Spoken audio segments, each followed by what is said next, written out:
ازيكم يا صحابي؟ عاملين ايه؟ وحشتوني قوي قوي.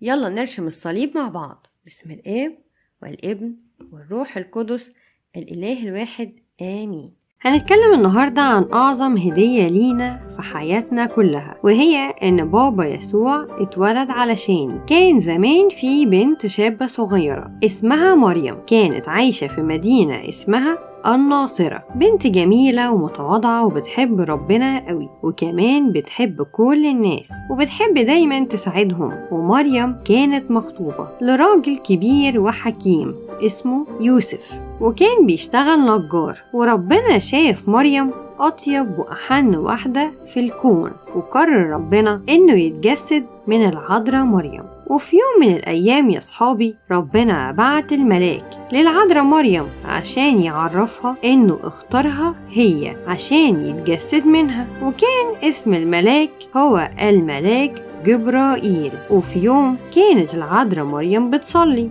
وفجأة ظهر لها الملاك جبرائيل بلبسه الأبيض الجميل، وقال لها الملاك: السلام لك يا مريم، يا ممتلئة نعمة، الرب معك، مباركة أنت في النساء. فمريم اتفاجئت جدا وقالت في نفسها: مين ده؟ رد الملاك وقال لها: ما تخافيش يا مريم، عشان ربنا معاكي، انت أجمل إنسانة في كل الناس على الأرض، وربنا مباركك وبيحبك قوي، انت وجدتي نعمة في عين ربنا. وطبعا لسه كل ده مريم مستغربة. وبعد كده بدأ الملاك جبرائيل يشرح لها: أنا جاي أبلغك بخبر جميل جدا، انت هتكوني حامل وهتولدي طفل جميل جدا، وهتسميه يسوع، هو ابن ربنا. واستغربت مريم من كلام الملاك جبرائيل، فسألته: أنا إزاي هكون حامل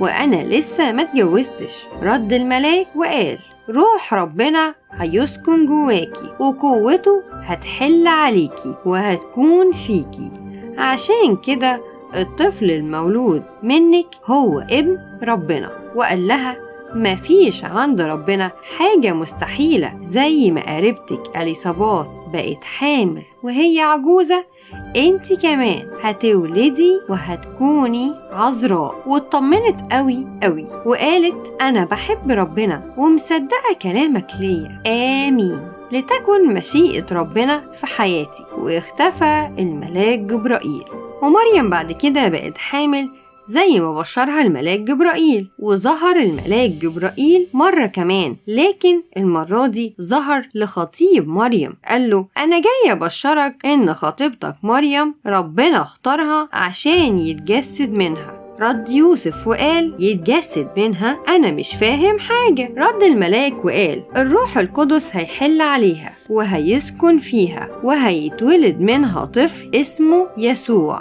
وهو هيخلص شعبه من كل خطاياهم. والملاك وصاه إنه ياخد باله من العذراء مريم والطفل يسوع. وبعد كده يا أصحابي، العذراء مريم راحت على طول بعد ما بقت حامل، راحت تزور قريبتها أليصابات عشان تخدمها وتكون معاها، عشان في نفس الوقت ده أليصابات كانت حامل. ايه ده؟ دي حاجة جميلة خالص.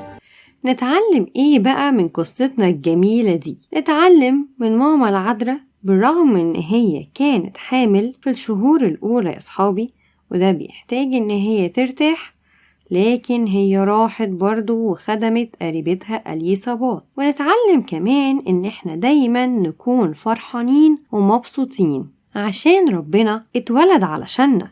الآية: الروح القدس يحل عليك وقوة العلي تظللك، فلذلك أيضا القدوس المولود منك يدعى ابن الله. يا أصحابي، يلا اشتركوا في القناة بسرعة، دوسوا على كلمة سبسكرايب أو اشتراك، وكمان فعلوا الجرس عشان تجيلكم الإشعارات الجديدة لكل القصص اللي جاية. وكمان اوعوا تنسوا اعملوا لايك للفيديو ده عشان يوصل لأكبر عدد من أصحابكم. نتقابل في قصة جديدة. باي باي.